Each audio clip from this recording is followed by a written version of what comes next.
Welcome. This is James Corbett of CorbettReport.com. And this is James Evan Pilato of MediaMonarchy.com, and we both welcome you back yet again to another jam-packed episode of The New World Next Week, which, of course, you can find at newworldnextweek.com. James, we will begin this week with our first story coming from one of your new websites, or newer websites, Climategate.tv. And we do have an amount of news to go over here, and I'll just quickly run down just the breakdown and hand it back to you, James, to kind of flesh out the story here. This week's release of emails from the climatologists at the heart of the original ClimateGate scandal was nothing like the last one, when some anonymous insider leaked out the original batch of emails and notes in the 2009 scandal. It took weeks for the incident to gain any traction at all in the mainstream media, and even then it took several more weeks before any serious consideration at all was given to the matter in the mainstream media. This time, serious consideration, or rather this time the leak is being covered prominently and promptly by The Guardian and other big publications. Of course, they're already trying to downplay the significance of this massive data dump and trumpeting the usual ClimateGate investigations exonerated the scientist tune. But at least they've already confirmed that these emails are indeed real. And whereas it took several weeks for a searchable database of the 2009 emails to emerge, one has already emerged in the recent leak, and it can be found at FOIA2011.org, FOIA2011.org. And James, we will provide some of the background and the context and even some other mainstream media takes on what is being coined and called Climategate 2.0. James. Well, that's right. They say lightning doesn't strike twice, but here is proof to the contrary, because obviously this is incredible. And it comes right on the eve of the major World Climate Conference that we were just talking about in Durban. And last time, of course, in 2009, it was just before the Copenhagen Conference, which really had a lot of political steam behind it and still had the momentum of all of those years of fear-mongering over this non-scare, this hoax perpetrated by the UN approved scientists. And in 2009, when it came out, it really did start to derail that agenda in a major way. And it did, as I said in that article, it took weeks for it to come out originally, but this time it's really this second leak, this new leak of emails is coming out in days. And I haven't had a chance to really dig deep into these archives yet myself, but I have gone through some of the quotations that are being bandied about and that have been singled out even by whoever it was, whatever person or persons leaked it. They created a little readme.txt file that explained a little bit about what they're doing and why, and some of the interesting emails, which I've also posted up. So I think it's again, it's just an amazing thing to get this glimpse behind the curtain and see some of the things, and clearly some of them are not related to the science. Some of them are just portraying these people as just human beings who are just nasty and have their moments, like you would find in probably anyone's email correspondence. But then there are others that are pointing to the fact that they know that the models need to be fine-tuned to account for 20th century temperatures and things like that. So definitely there are things going on here that directly bear on the science, just as in the original ClimateGate, and we've already seen the typical Guardian and those types of blogs kicking into overdrive right now to try to cover this up and say that there's nothing to look at. But I think we all know better. So once again, I think we're going to need people's help in getting the word out about this. And on Climategate.tv, I'm going to be keeping a daily update of this, and I'm going to be interviewing some guests about this in the coming days on Climategate.tv as well. So you can stay tuned for that. Now, did you reference is there something that's still actually on a sort of password lockdown of things that we haven't seen yet? Yes, that's right. There was a file that includes all of the emails, supposedly. I don't know what all indicates, whether that's all of them within a certain date range or whatever it is, but apparently all of the emails are in this file, but it is behind some sort of encryption, some 256-bit password, which is pretty much uncrackable even by computer brute force attacks. So I don't know if this is like some kind of WikiLeaks insurance thing where they have this up their sleeves in case something happens and they can release the password. I don't know what that's really about, but it's there, and no one really knows what's inside it yet. So again, folks, follow updates on climategate.tv, which of course you have linked off of your main flagship site, CorbettReport.com. And jumping to story number 2 and jumping to my own MediaMonarchy.com, we'll take a story from the Associated Press and we'll tie in a few other related strands. NYPD says FBI declined to pursue lone wolf New York City bomb plot. U.S. authorities declined to pursue a case against an al-Qaeda sympathizer accused of plotting to bomb police stations and post offices in the New York area because they believed he was mentally unstable and incapable of pulling it off, 2 law enforcement officials said Monday to the Associated Press. The NYPD investigators sought to get the FBI involved at least twice as their undercover investigation of Jose Pimentel unfolded. Both times, the FBI concluded that he wasn't a serious threat. The FBI concluded that the 27-year-old Pimentel, quote, didn't have the predisposition or the ability to do anything on his own, end quote, one of the officials said. We'll tie in another one from a few days prior. And an interesting update on this story from ChicagoNow.com asks, who is Oscar Ortega-Hernandez and why did he allegedly try to kill Obama? This would be the story going back to Washington, D.C., where this guy allegedly got off, these amazing shots from Constitution Avenue with no one seeing him and no one picking him up at the time. And it ties in with terror drill possibly in Idaho Falls and just other interesting connections and speculations, unfortunately, at this time. But as we've seen the call over the last year that, all the terror is going to be lone wolf. So, of course, that's who they bust. And these are the stories that are kind of trumpeted on the front page.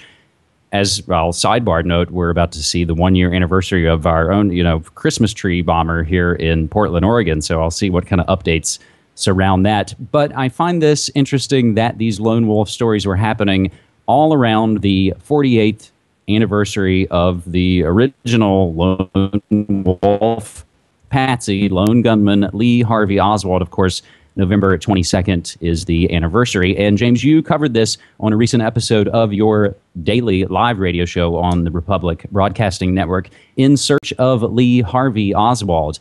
And can you tell folks quickly about the researcher that you talked to? Right, we talked to Chuck Ochelli, also known as the blind JFK researcher, who has read voluminously on the JFK subject, and he has a YouTube channel where he goes over it on a regular basis, and you can even write in questions and he'll give video responses. So we went over Lee Harvey Oswald, and really just, in 1 hour you can only begin to scratch the surface of that ridiculous story of who Lee Harvey Oswald was and what he got up to, waltzing in and out of the Soviet Union at the height of the Cold War and all of that kind of stuff, all those shenanigans. But no, absolutely, we've certainly seen this pattern before, and I think it's interesting to see these busts coming now.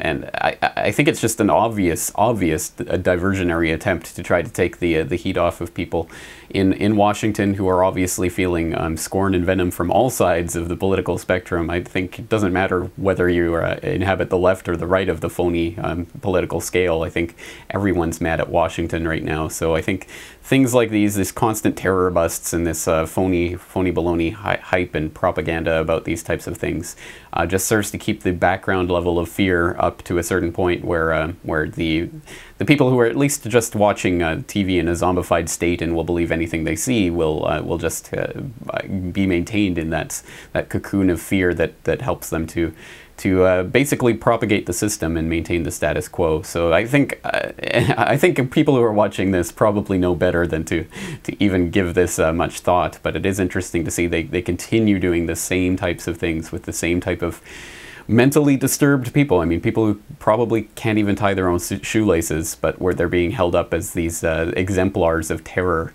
in this new age of phony Orwellian boogeymen.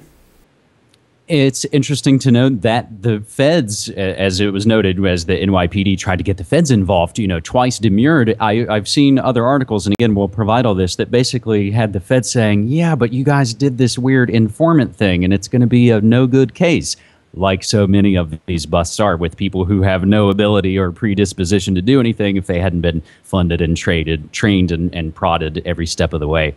These things also come, of course, all around the holidays, or at least our Western holidays. And if you've had the misfortune of being in an airport recently or any time, you'll see they'll have CNN or Fox just running constantly on the telescreens. And I'll note, I did have the opportunity to avoid my first naked body scanner in LAX a few weeks ago.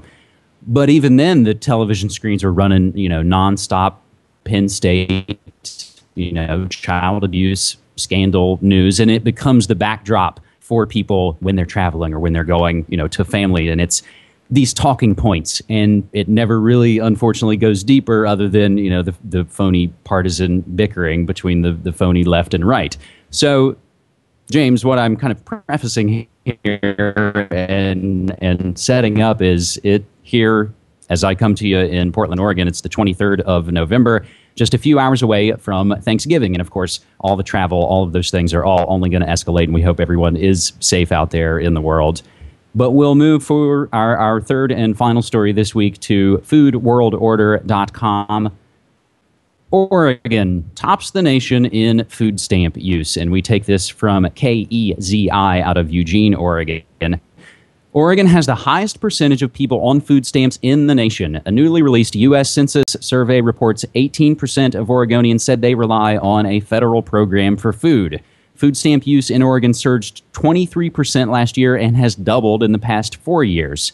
Supplemental Nutrition Assistance Program, or SNAP, says people can't get out of the cycle because of lower wages and continuous unemployment. Quote, if you have a family of 3 or 4 and you were getting $17 or $18 an hour, you're now getting 10 or 12. Even if you're employed, you're going to go to the food stamp benefits, said John Radich of the Department of Human Services. In Eugene, Oregon, 82,000 people used SNAP last month, James, and perhaps this last sentence is maybe the key to understanding perhaps why this is happening. The state received an award from the Department of Human Services for providing the easiest access to food stamps. Now, I know my home state of West Virginia is that kind of state that always gets tagged as being, it's, poor people, it's welfare, they're abusing the system. But I know very well that there are a lot of people here in Oregon that I won't go so far as to say, yeah, they're using and abusing it, but they really do lean on it when it's people that I know full well are working and necessarily don't need it. And it's, I think, another case sometimes of people abusing something that's meant, for good for a certain segment of people, and it's the bad apple and it ruins the whole damn thing. James? Right. Exactly. Well, this is why we can't have nice things, right? No, that's it. Exactly. That's exactly why these types of government-run, bureaucracy-run welfare programs just fail on every level, from the people at the top who are skimming off at the top of the trough to the people at the bottom who are skimming off and really stealing food out of poor people's mouths by using food stamps they don't need.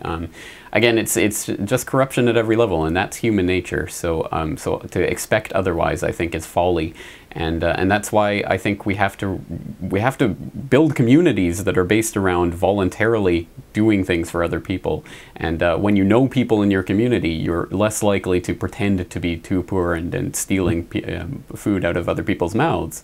I mean, that just doesn't work at that level. So I think this is just another example of overarching bureaucracy being part of the problem and not part of the solution. But again, it's just a sign of the times, isn't it, that food stamp use is up so much, obviously, because a lot of people are feeling the real pinch of these economic times. And again, that comes from macroeconomic problems that are created by the big boys at the top, and the way too much power that is given to these large multinationals and the government that is in their back pocket. You're absolutely right, James. As we bring to a close this 92nd episode of NewWorldNextWeek.com, I just want to say thanks so much. I believe we've now pretty much crossed our 2-year anniversary of doing these shows. And again, when it gets around this time, and I just, again, want to thank you for all the hard work you do, and just, how thankful and appreciative I am that you let me kind of ride along and do these shows, because I really enjoy it.